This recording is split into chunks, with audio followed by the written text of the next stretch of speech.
Дөрийн дуучин жавхлан төгс мөрөөдөө тоглож амьдралынхаа хамгийн доод зэгт унаж байсан. За гэсэн ч тэрээр бууж өглгүй Японд барилга зам дээр ажиллаж нэмэлт орлого олохын тулд UB Cabin таксинд явах болжээ. За өдгөө тэрээр урлагтаа иргэн ирж бие даасан 2 дахь тоглолтоо 11 жилийн дараа энэ сарын 29-нд тоглох гэж байна.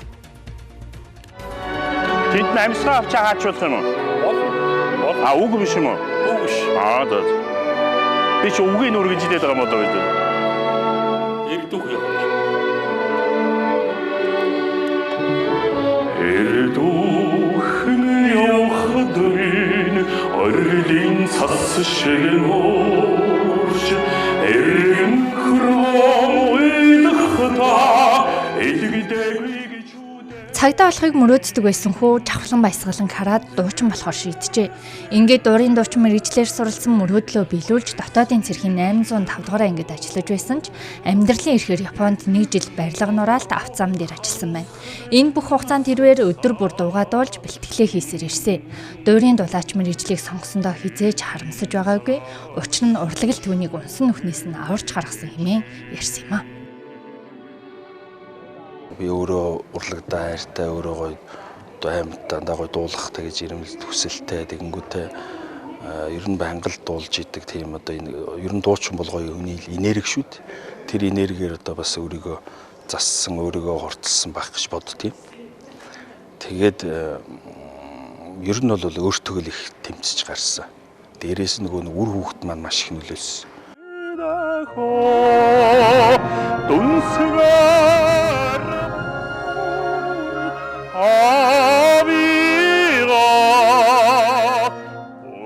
Тэрээр өнгөрсөн хугацааны алдаандаа өөртөө л хамгийн их гомцдог. Гэсэн ч дэлхийн хэмжээний дуучин болох итгэлээ мөрөөдлөө өнөө хэртээсээр тэр итгэлийг нь корпорац тоглолтоо хийх боломжийг олгосон Гамбол Батар ажээ. Урлагтаа ингээд буцалгүйгээр гоё ингээд сэтгэл маань гоё ингээд зориулагдаад буцаад үнэхээр гоё урам аваад ирж байгаа да миний хувьд бас их туйлын их гоё баяртай байгаа. Тэгээд ямар ч хэлсэн энэ сайхан хүмүүсийн ингээд дэмжиж байгаа энэ сайхан итгэл сэтгэл энэ хайр энэ халамж энэ бүх зүйлийг одоо алдахгүймсэн гэхэд бол алдахгүй төлөө одоо маш ихээр хичээж байна. Тэгээд цаашдаа ч гэсэн яг ингээд гоё урлагтаа бас үнэн сэтгэлээр зүтгээд ингээд гоё дуулаа те өөрийгөө болон тэгээд улсынхаа нэрийг ч гэсэн бас гадагшаа гаргахыг бас хичээн. Тэгээд Чахаагийн хувьд бол хамгийн гол нь аль төрөл жанраар дуулдаг. Тэгэхээр өнөөдөр бас яг ингээд сургууль төгсөөд одоо яг энэ мэрэгчлэрийн ажиллаагүй ч гэсэн эдийн дайны форумтай байж сонгодог. Тэгээд энэ том мэрэгжлийн дуунуудыг дуулж яах гэдэг бол хөрөмтөлчийн хувьд бол маш өндөр форумтай байна гэсэн. Жавхлан төгсийн тоглолтод оркестр найрал дуучид арын албаныхан зэрэг 200 гаруй хүний бүрэлдэхүүн ачтаж байна. Хэдийгээр тоглолтын тасалбарын борлуулалт 50% байгаа ч тэрээр өдөр бүр бэлтгэлээ хийсээр байгаа юм а.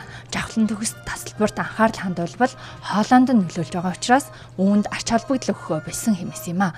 Гэсэн ч 2 сая орчим иргэний мянган өөрийнх нь тоглолтыг үзэж сонгодог урлагаар нэгэн үд шиг үтнэ гэдэгт итгэлтэй байгаагаа ярьж байсан юм а. Окей. Баярлалаа.